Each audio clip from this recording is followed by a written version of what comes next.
సింహరాశి వాళ్ళు ఎవరైనా సరే ఏకముఖి రుద్రాక్ష లేదా పంచముఖి రుద్రాక్ష లేదా త్రిముఖి రుద్రాక్ష ఈ మూడిట్లో ఏది ధరించినా శుభ ఫలితాలు కలుగుతాయి.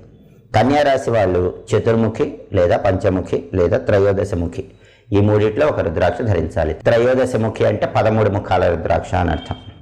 అలాగే తులారాశి వాళ్ళు చతుర్ముఖి లేదా షణ్ముఖి లేదా చతుర్దశముఖి రుద్రాక్షను ధరించవచ్చు. అంటే 4 ముఖాలు లేదా 6 ముఖాలు లేదా 14 ముఖాల రుద్రాక్షను ధరించవచ్చు. వృశ్చిక రాశి వాళ్ళు ఎవరైనా సరే త్రిముఖి లేదా పంచముఖి లేదా గౌరీ శంకర రుద్రాక్షను ధరించాలి. అదేవిధంగా ధనుస్సు రాశి వాళ్ళు ఎవరైనా సరే ఏకముఖి కానీ త్రిముఖి కానీ పంచముఖి కానీ ధరించాలి. మకర రాశి వాళ్ళు చతుర్ముఖి లేదా షణ్ముఖి లేదా చతుర్దశముఖి అంటే 14 ముఖాల రుద్రాక్షను ధరించవచ్చు. కుంభరాశి వాళ్ళు చతుర్ముఖి షణ్ముఖి చతుర్దశముఖి అంటే 14 ముఖాల రుద్రాక్ష వీటిలో ఏదైనా ధరించవచ్చు. చివరగా మీనరాశి వాళ్ళు ఎవరైనా సరే